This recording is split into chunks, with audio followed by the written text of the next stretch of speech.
In far bygone days in the north there lived a well-to-do farmer who had 7 sons and 1 daughter, and the youngest of these 7 sons bore a very curious name, for men called him Assipattle, which means he who grovels among the ashes.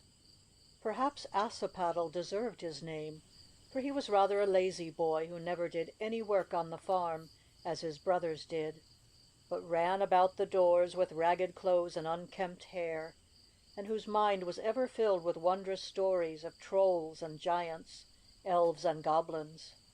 When the sun was hot in the long summer afternoons, when the bees droned drowsily and even the tiny insects seemed almost asleep, the boy was content to throw himself down on the ash heap amongst the ashes and lie there, lazily letting them run through his fingers, as one might play with sand on the seashore, basking in the sunshine and telling stories to himself. And his brothers, working hard in the fields, would point to him with mocking fingers and laugh, and say to each other how well the name suited him, and of how little use he was in the world. And when they came home from their work they would push him about and tease him, and even his mother would make him sweep the floor, and draw water from the well, and fetch peats from the peat stack, and do all the little odd jobs that nobody else would do. So poor Assipattle had rather a hard life of it, and he would often have been very miserable had it not been for his sister, who loved him dearly, and who would listen quite patiently to all the stories that he had to tell, who never laughed at him or told him that he was telling lies as his brothers did. But one day a very sad thing happened. At least, it was a sad thing for poor Assipattle. For it chanced that the king of these parts had one only daughter, the Princess Gem de Lovely, whom he loved dearly, and to whom he denied nothing. And Princess Gem de Lovely was in want of a waiting maid, and as she had seen Assipattle's sister standing by the garden gate as she was riding by one day, and had taken a fancy to her, she asked her father if she might ask her to come and live at the castle and serve her. Her father agreed at once, as he always did agree to any of her wishes, and sent a messenger in haste to the farmer's house to ask if his daughter would come to the castle to be the princess's waiting maid. And of course the farmer was very pleased at the piece of good fortune which had befallen the girl, and so was her mother, and so were her 6 brothers, all except poor Assipattle, who looked with wistful eyes after his sister as she rode away, proud of her new clothes and of the rivlins which her father had made her out of cowhide, which she was to wear in the palace when she waited on the princess, for at home she always ran barefoot. Time passed, and one day a rider rode in hot haste through the country, bearing the most terrible tidings. For the evening before, some fishermen, out in their boats, had caught sight of the Mester Stoorworm, which, as everyone knows, was the largest and the first and the greatest of all sea serpents. It was that beast which, in the good book, is called the Leviathan, and if it had been measured in our day, its tail would have touched Iceland, while its snout rested on the North Cape. And the fishermen had noticed that this fearsome monster had its head turned towards the mainland, and that it opened its mouth and yawned horribly, as if to show that it was hungry, and that if it were not fed it would kill every living thing upon the land, both man and beast, bird and creeping thing. For 'twas well known that its breath was so poisonous that it consumed as with a burning fire everything that it lighted on, so that, if it pleased the awful creature to lift its head and put forth its breath like noxious vapor over the country, in a few weeks the fair land would be turned into a region of desolation. As you may imagine, everyone was almost paralyzed with terror at this awful calamity which threatened them, and the king called a solemn meeting of all his counselors, and asked them if they could devise any way of warding off the danger. And for 3 whole days they sat in council, these grave bearded men, and many were the suggestions which were made, and many the words of wisdom which were spoken, but alas, no one was wise enough to think of a way by which the Mester Stoorworm might be driven back. At last, at the end of the third day, when everyone had given up hope of finding a remedy, the door of the council chamber opened, and the queen appeared.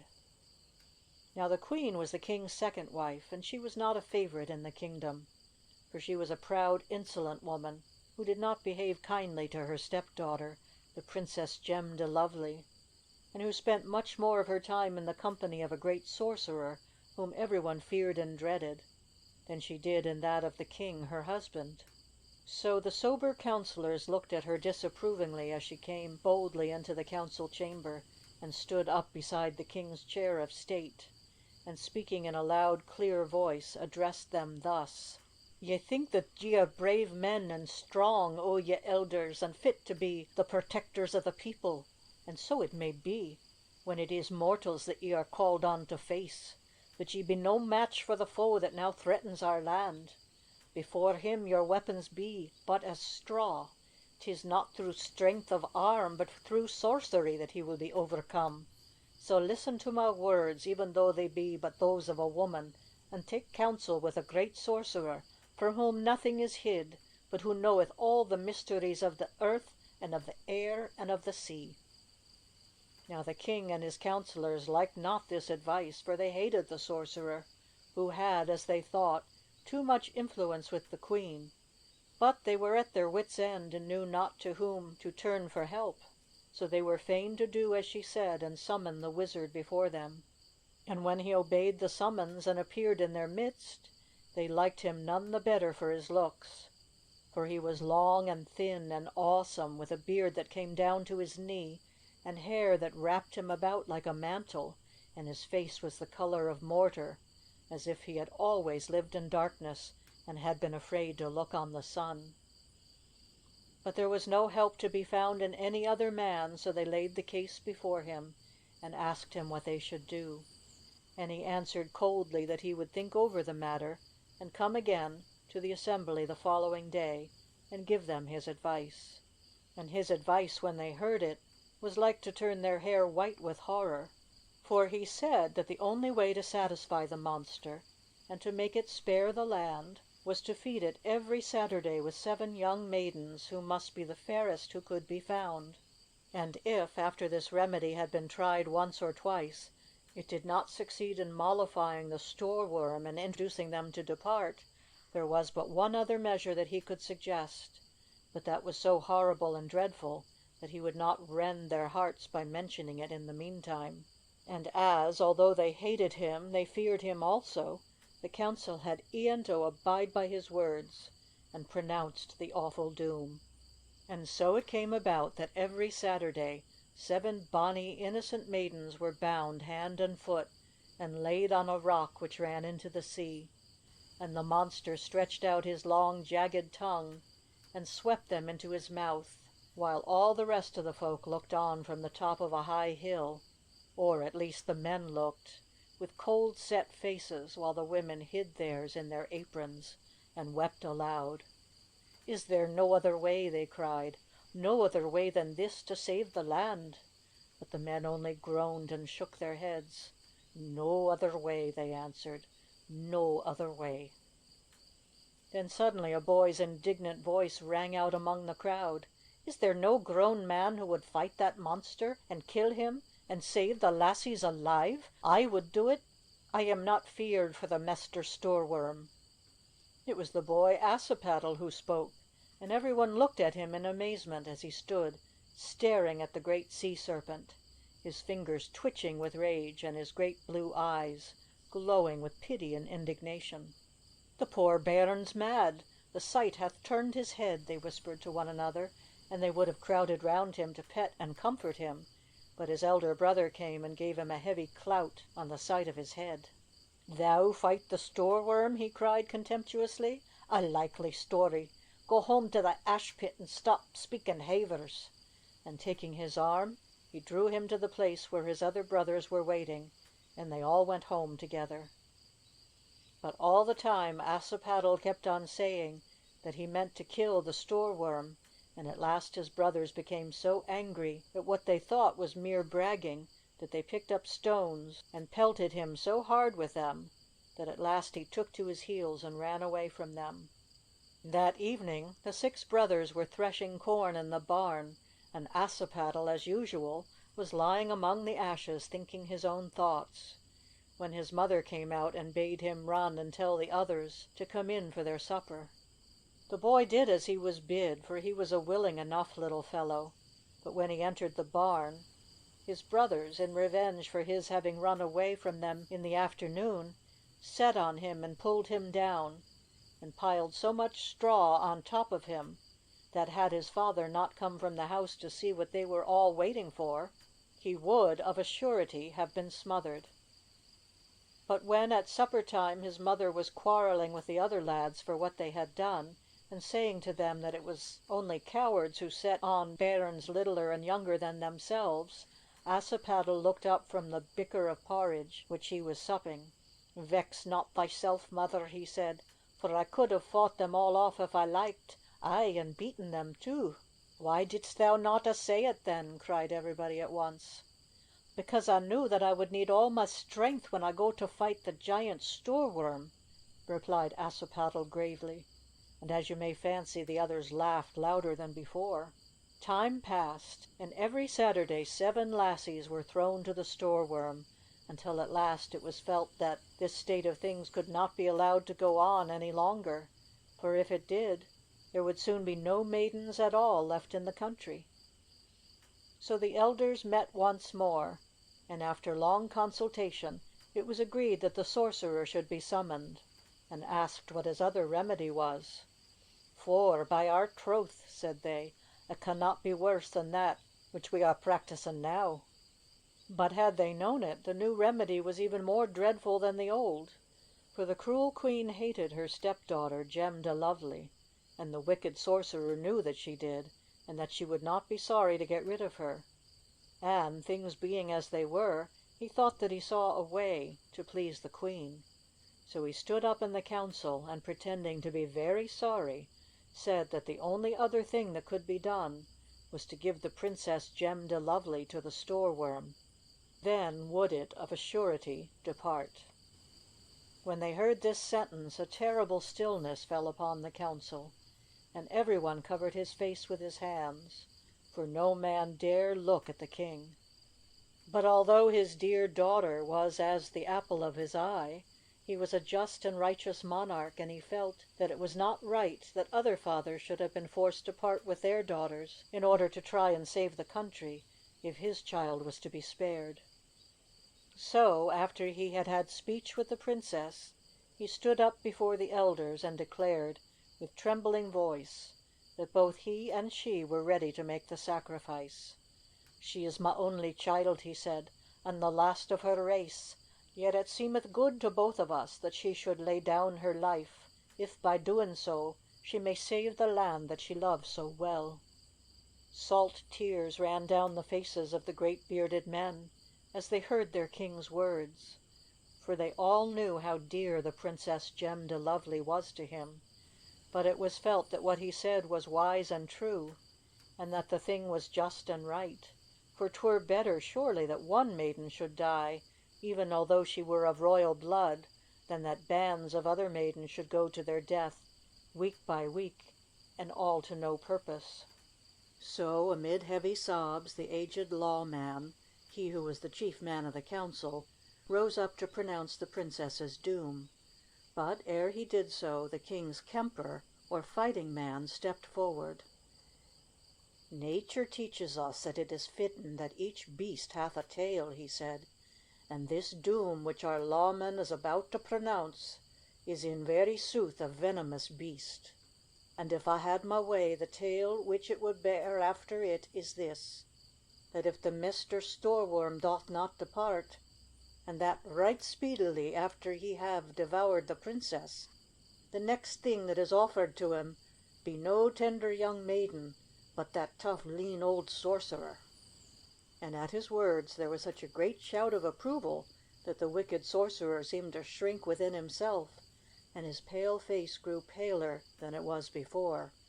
Now 3 weeks were allowed between the time that the doom was pronounced upon the princess and the time that it was carried out, so that the king might send ambassadors to all the neighboring kingdoms to issue proclamation that if any champion would come forward who was able to drive away the Stoorworm and save the princess, he should have her for his wife.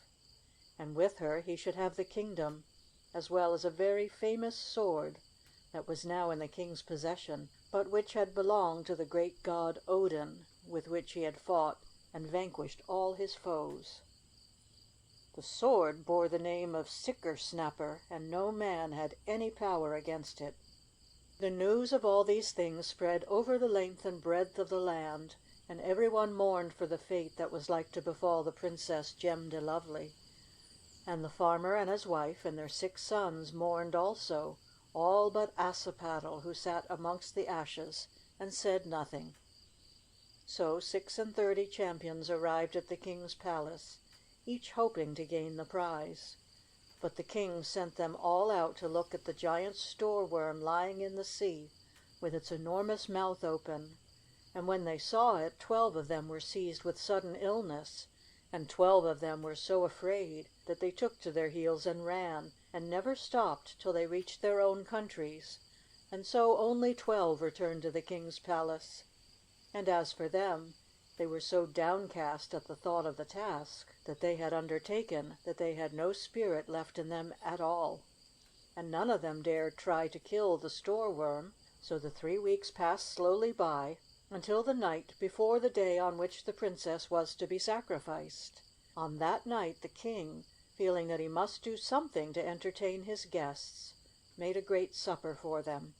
But, as you may think, it was a dreary feast, for everyone was thinking so much about the terrible thing that was to happen on the morrow that no one could eat or drink.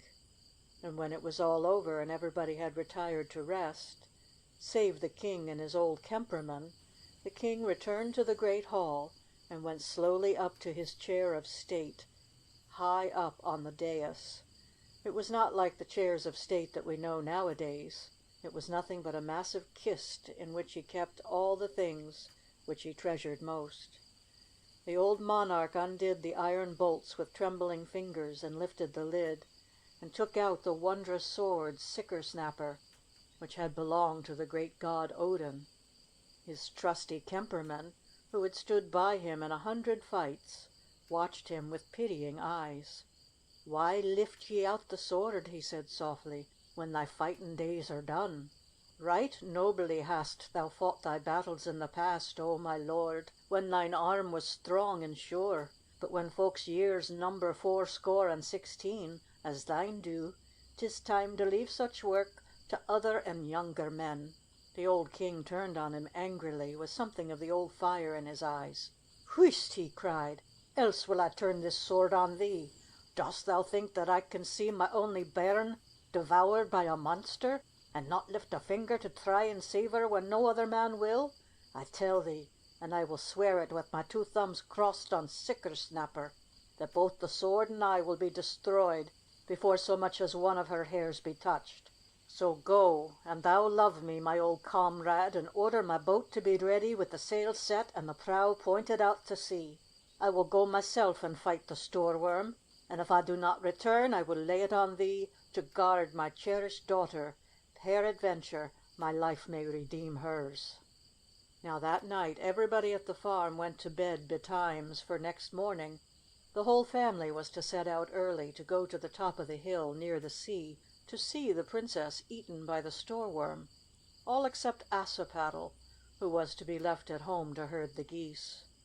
The lad was so vexed at this, for he had great schemes in his head, that he could not sleep, and as he lay tossing and tumbling about in his corner among the ashes, he heard his father and mother talking in the great box bed, and as he listened he found that they were having an argument. "'Tis such a long way to the hill overlooking the sea. I fear me I shall never walk it," said his mother. "I think I had better bide at home." "Nay," replied her husband, "that would be a bonny like thing when all the countryside is to be there. Thou shalt ride behind me on my good mare Go Swift." "I do not care to trouble thee to take me behind thee," said his wife, "for methinks thou dost not love me as thou wert wont to do." "The woman's haverin'!" cried the good man of the house impatiently. "What makes thee think that I have ceased to love thee?" "Because thou wilt no longer tell me thy secrets," answered his wife. "To go no further, think of this very horse, Go Swift. For 5 long years I've been begging thee to tell me how it is that, when thou ridest her, she flies faster than the wind, while if any other man mount her, she hirples along like a broken down nag." The good man laughed. "'Twas not for a lack of love, good wife," he said, "though it might be lack of trust. For women's tongues wag but loosely, and I did not want other folk to ken my secret. But since my silence hath vexed thy heart, I will e'en tell it thee. When I want Go Swift to stand, I give her one clap on the left shoulder. When I would have her go like any other horse, I give her 2 claps on the right. But when I want her to fly like the wind, I whistle through the windpipe of a goose. And as I never ken when I want her to gallop like that, I aye keep the bird's thrapple in the left-hand pocket of my coat." "So that is how thou managest the beast," said the farmer's wife, in a satisfied tone, "and that is what becomes of all my goose thrapples. Oh, but thou art a clever fellow, good man, and now that I ken the way of it, I may go to sleep." Assipattle was not tumbling about in the ashes now. He was sitting up in the darkness with glowing cheeks and sparkling eyes. His opportunity had come at last, and he knew it. He waited patiently till their heavy breathing told him that his parents were asleep. Then he crept over to where his father's clothes were, and took the goose's windpipe out of the pocket of his coat, and slipped noiselessly out of the house. Once he was out of it, he ran like lightning to the stable. He saddled and bridled Go Swift, and threw a halter round her neck, and led her to the stable door. The good mare, unaccustomed to her new groom, pranced and reared and plunged, but Assipattle, knowing his father's secret, clapped her once on the left shoulder, and she stood as still as a stone. Then he mounted her and gave her 2 claps on the right shoulder, and the good horse trotted off briskly, giving a loud neigh as she did so. The unwonted sound, ringing out in the stillness of the night, roused the household, and the good man and his 6 sons came tumbling down the wooden stairs, shouting to one another in confusion that someone was stealing Go Swift. The farmer was the first to reach the door, and when he saw in the starlight the vanishing form of his favorite steed, he cried at the top of his voice, "Stop thief! Ho! Go Swift! Whoa!" And when Go Swift heard that, she pulled up in a moment. All seemed lost, for the farmer and his sons could run very fast indeed, and it seemed to Assipattle, sitting motionless on Go Swift's back, that they would very soon make up on him. But luckily he remembered the goose's thrapple, and he pulled it out of his pocket and whistled through it. In an instant the good mare bounded forward, swift as the wind, and was over the hill and out of reach of its pursuers before they had taken 10 steps more. Day was dawning when the lad came within sight of the sea, and there in front of him in the water lay the enormous monster whom he had come so far to slay. Anyone would have said that he was mad even to dream of making such an attempt, for he was but a slim, unarmed youth, and the Mester Stoorworm was so big that men said it would reach the 4th part round the world. And its tongue was jagged at the end like a fork, and with this fork it could sweep whatever it chose into its mouth and devour it at its leisure. For all this, Assipattle was not afraid, for he had the heart of a hero underneath his tattered garments. "I must be cautious," he said to himself, "and do by my wits what I cannot do by my strength." He climbed down from his seat on Go Swift's back, and tethered the good steed to a tree, and walked on, looking well about him, till he came to a little cottage on the edge of a wood. The door was not locked, so he entered, and found its occupant, an old woman, fast asleep in her bed. He did not disturb her, but he took down an iron pot from the shelf and examined it closely.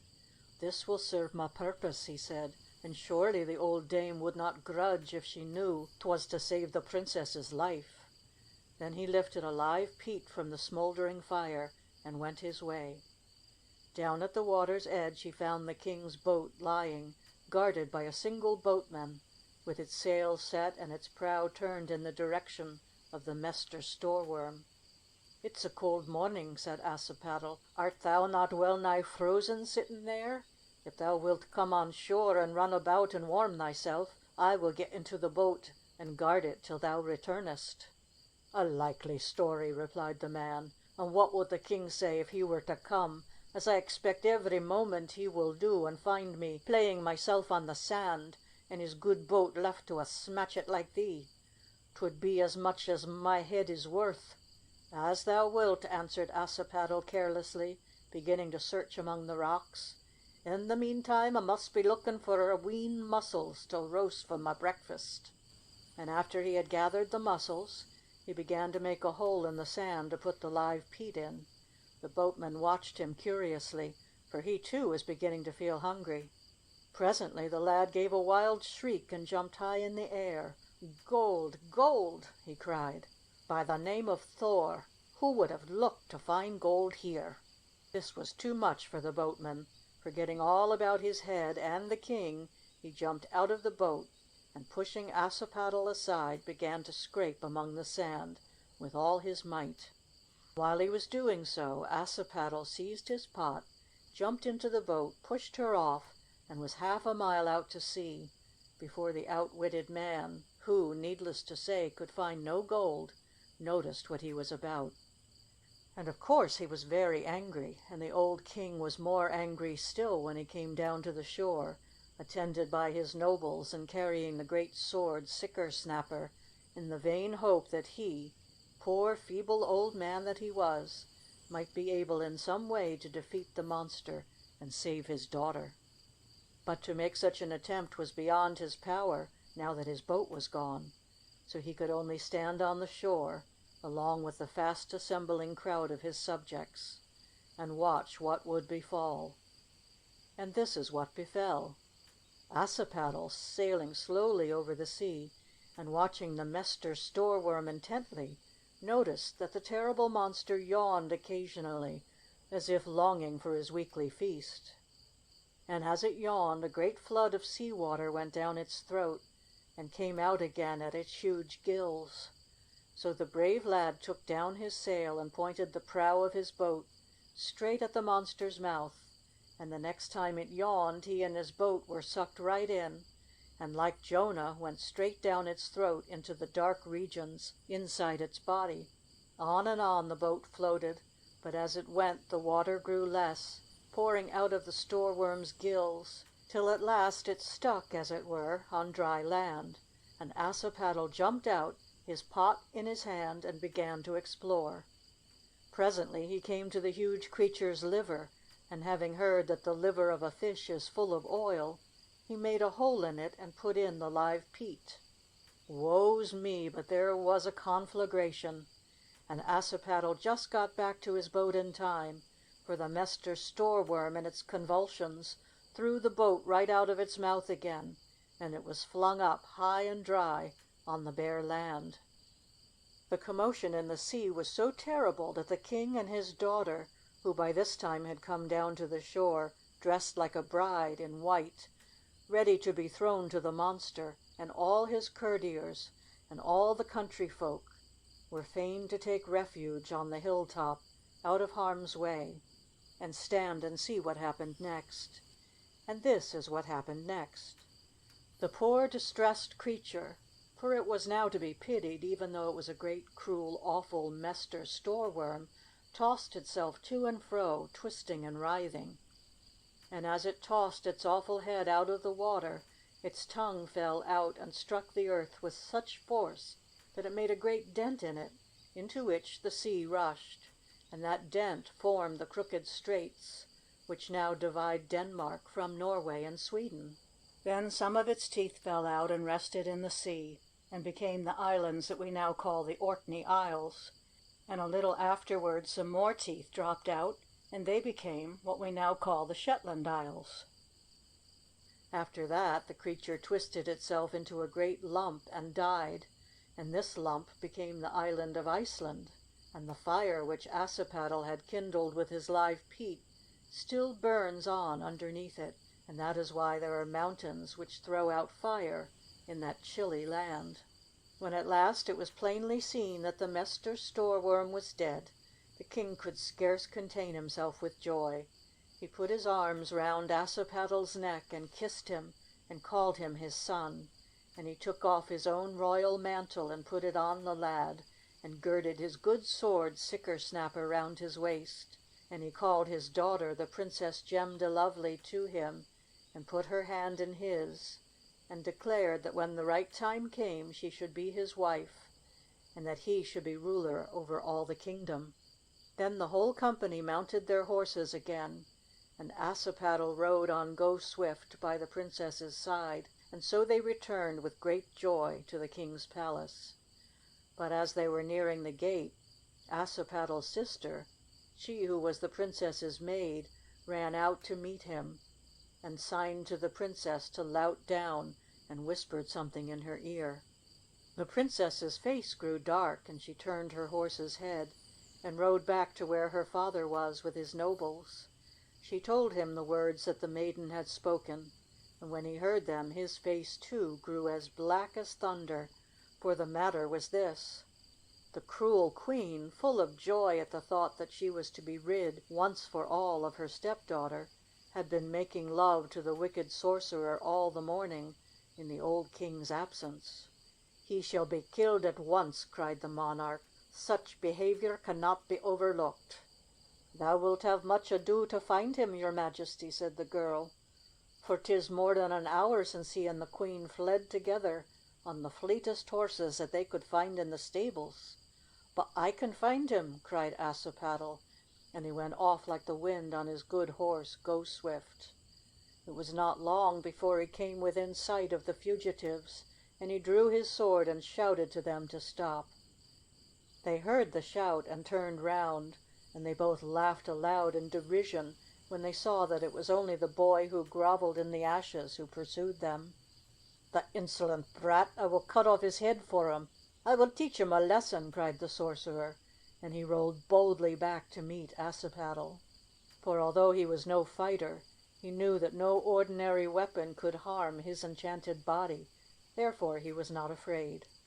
But he did not count on Assipattle having the sword of the great god Odin, with which he had slain all his enemies, and before this magic weapon he was powerless, and at one thrust the young lad ran it through his body as easily as if he had been any ordinary man, and he fell from his horse dead. Then the courtiers of the king, who had also set off in pursuit, but whose steeds were less fleet of foot than Go Swift, came up and seized the bridle of the queen's horse, and led it and its rider back to the palace.